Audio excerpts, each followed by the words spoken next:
Yes, I am a 5 year dropper. আমি ৫ বছর drop দিয়ে তারপর নিটে চান্স পেয়েছি।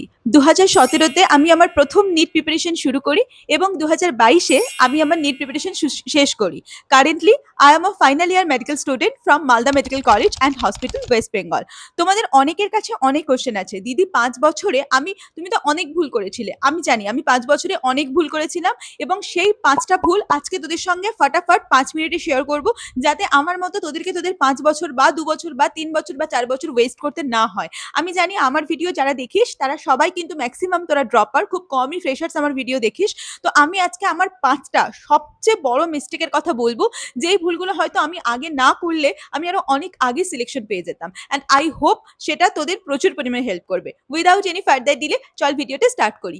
একদম প্রথম আমার যে ভুলটা ছিল সেটা হচ্ছে আমি দীর্ঘদিন এটা ভেবেছি ২০১৭-তে আমি আকাশে পড়েছি, ২০১৮-তে আমি অনলাইন কোচিং সেন্টারে বাইরে পড়েছি।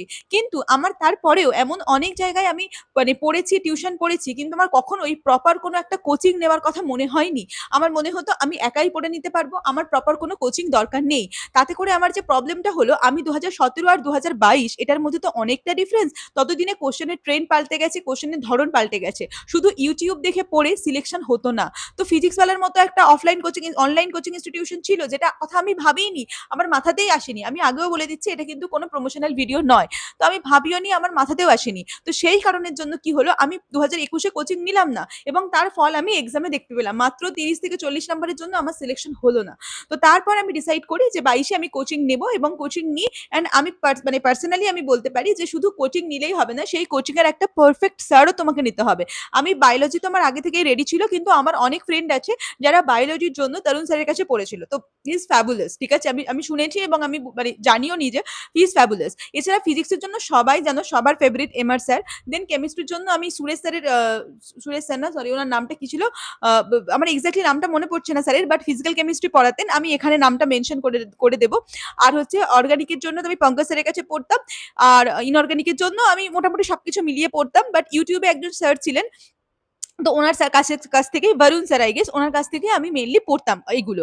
তো আমি এটাই বলতে চাইছি, একটা স্যার চুজ করে নাও এবং সেই স্যারের কাছ থেকেই কিন্তু তোমাকে পুরোটা পড়তে হবে। তো এটা একটা কোচিং, একটা ব্যাচ খুব দরকার। আমি ফিজিক্সওয়ালার ওই ব্যাচটা নিয়েছিলাম বলেই কিন্তু আমি ওই ব্যাচের মধ্যে থেকে আমার পুরোটা হয়ে যেত। হ্যাঁ, কেমিস্ট্রির ইনঅর্গানিকটা শুধু আমি একটু হয়তো বাইরে থেকে করেছিলাম, বাট একটা প্রপার ব্যাচ থাকা খুব দরকার। তাহলে কোশ্চেনের নতুন যে ট্রেন্ড, যে ধরনগুলো আসছে, সেইগুলো কিন্তু অনেকটা বেটার বোঝা যায়। তো কেউ আমার মতো এরকম ভুল করিস না যে সেলফ স্টাডি করে পেয়ে যাবো চান্স। অনেকে পায়, আমি তাদের ছোট করছি না যারা পায়। অবশ্যই যারা পায় তারা অনেক মহান ভাই, অনেক ভালো। কিন্তু আমরা মিডিওকার বাচ্চা, আমরা অত ভালো নই। আমাদেরকে পড়েই পাস করতে হবে, এরকম একটা ব্যাপার আরকি। পড়েই সিলেকশন পেতে হবে। তো তার জন্য একটা কোচিং নিয়ে নেওয়া আমার জন্য সেফ সাইড। কারণ আমি নিজে কারণ তুই ভাব না, আমার বাবা যদি এটা শোনে, তোর আমার বাবা নিজেই বলবে যে আমি তোকে একটা ৩,০০০ টাকার ব্যাচ দিতে পারবো না। তোর জন্য এত লাখ লাখ টাকা খরচ করছি এদিক ওদিক। তুই তার একটা ড্রপ ইয়ারের থেকে তো একটা ৩,০০০ টাকার ব্যাচ আমার মনে হয় ঠিকই আছে।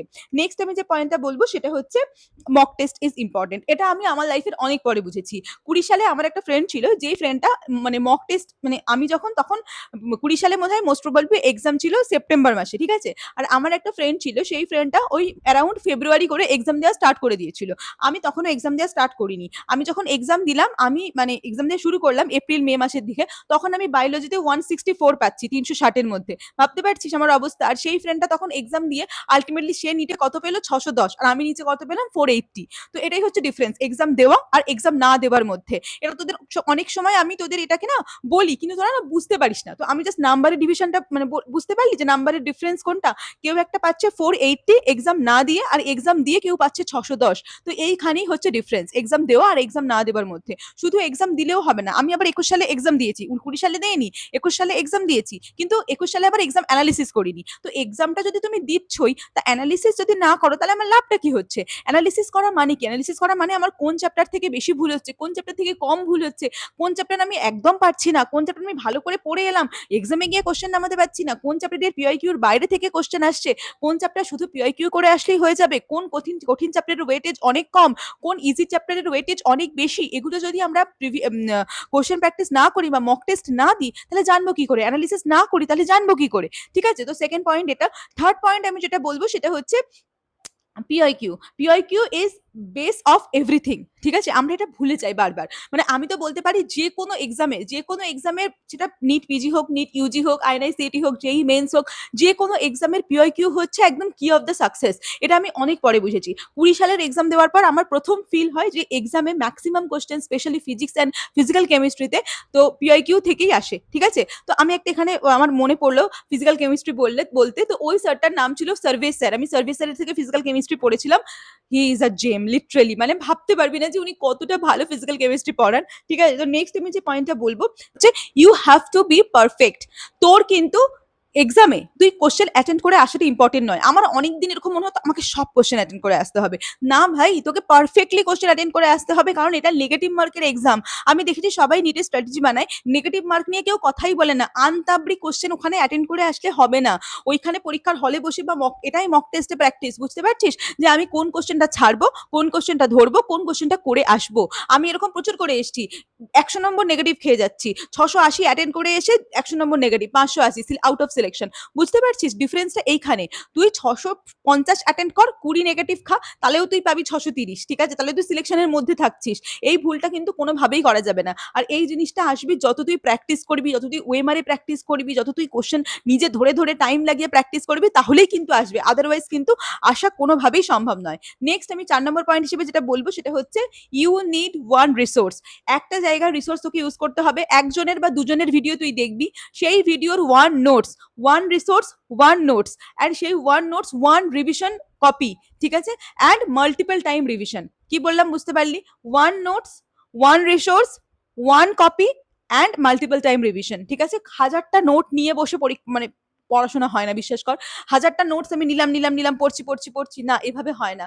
তোকে একটা স্যারের নোটস বানিয়ে নিতে হবে, এবং সেটা পারফেক্ট হতে হবে, সবকিছু কভার করে থাকতে হবে, এবং সেই স্যারের নোটসটাকে মাল্টিপল টাইম রিভিশন করতে হবে। Multiple time. নিট কোনোদিন রিভিশন ছাড়া হয় না। আমি নিজে এত বছর নিট দিয়ে একটা কথা বুঝি, তুই যদি রিভিশন না দিস তুই কোথাও নেই, তুই গেমেই নেই, তুই ওই কম্পিটিশনেই নেই। ঠিক আছে? তো রিভিশন তোকে করতে হবে। নেক্সট আমি একটা কথা বলবো সেটা হচ্ছে দেখ, আমরা তো কেউ স্বামী বিবেকানন্দ নই। তো আমরা একবার পড়ে কোনো জিনিস মনে রাখতে পারবো না, এটা খুব স্বাভাবিক। আমাদের না বারবার পড়তে হবে। অন্তত আমি তো পারি না, আমি খুব বিলো অ্যাভারেজ স্টুডেন্ট। আমার পক্ষে সম্ভব নয় একটা জিনিস একবার পড়ে আমি সারা জীবন মনে রেখে দেবো, না, ইম্পসিবল। বা আমি আজকে পড়লাম, আমার পরের বছর কখন মে মাসে নিট হবে আমি তখন মনে রেখে দেবো, এটা আমার পক্ষে তো সম্ভব নয়। আমাকে ওই ওটার মধ্যে 20 বার পড়তে হবে, 30 বার পড়তে হবে, তাহলেই আমি গিয়ে পারবো এক্সামে লিখে আসতে। তো তোরাও কিন্তু সেটাই কর, বারবার করে পড়, বারবার করে। এক মাসের ডিভিশনে আমি কি করতাম, পরীক্ষার সেই যেদিন যখন আগের বছর নিট হয়েছিল তারপরে একটা চ্যাপ্টার পড়েছিলাম, আবার নিটের 1 মাস আগে ওই চ্যাপ্টারটা পড়তে বসছি। তাহলে কি কিছু হবে? তাহলে তো কোনোদিন হবে না। তোকে মাঝখানে 3 বার 4 বার 5 বার 6 বার বায়োলজিকে মানে ডাবল ডিজিটে, ফিজিক্সকে 10 বার, কেমিস্ট্রিকে 10 বার রিভিশন দিতে হবে। তবে হবে। এটা বুঝতে হবে। ঠিক আছে? নেক্সট আমি যেটা কথা বলবো, discipline and consistency is the কি অফ সাকসেস। ঠিক আছে? তুই যদি সারা বছর ডিসিপ্লিন না থাকিস, তোর যদি 2 ঘন্টা পড়ার পর 2 ঘন্টা ফোন চালাতে ইচ্ছা করে, তোর যদি প্রতিদিন বন্ধুদের সঙ্গে পার্টি করার থাকে, তোর যদি প্রতিদিন বিকালবেলা খেলতে যেতে হয়, তোর যদি প্রতিদিন সন্ধ্যেবেলা পার্টি করতে যেতে হয়, প্রতিদিন বিকালবেলা গার্লফ্রেন্ডকে নিয়ে বেরোতে হয়, প্রতিদিন সকালে উঠে পড়াশোনা ছাড়া অন্য কিছুতে মন দিতে হয়, তাহলে কিন্তু কোনোভাবেই তুই সাকসেস পাবি না। অনেককে আমি দেখেছি, হ্যাঁ নিটের প্রিপারেশন তো চলছে, তার সঙ্গে আরো অনেক কিছু চলছে। হয় না ভাই এরকম করে।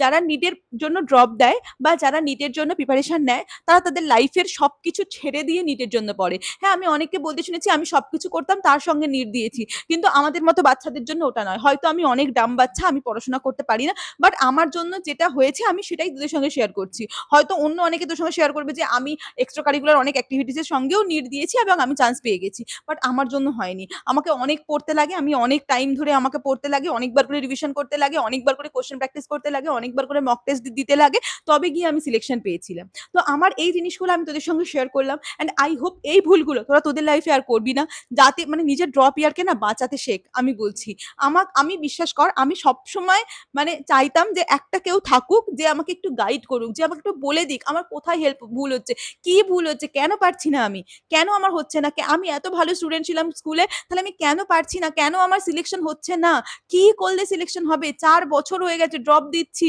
এখনো সিলেকশন পাচ্ছি না কেন? এই কোশ্চেনগুলো আমার করার মতো কোনো জায়গা ছিল না। আমার লাইফে কেউ ছিল না যাকে আমি এই কোশ্চেনগুলো করতে পারতাম। তারপর অনেক পরে এসে একটা দুটো ফ্রেন্ড একটু হেল্প করেছে, তাও সবসময় পেতাম না। বুঝতে পারছিস?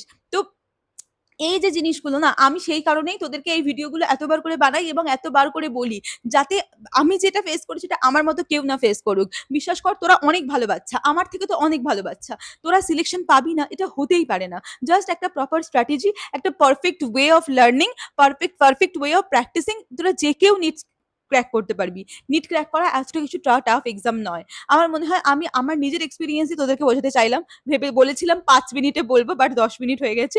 I am so sorry for that, but I hope তোদের এটা হেল্পফুল হবে। আর তোরা কি ভিডিও দেখতে চাস সেটা আমাকে কমেন্ট সেকশনে জানাস। আর অনেক নিট রিলেটেড ভিডিও আমি শেয়ার করব। তো যারা সাবস্ক্রাইব করিস তারা সাবস্ক্রাইব করে নে। দেখা হচ্ছে পরের ভিডিওতে খুব তাড়াতাড়ি। বাই।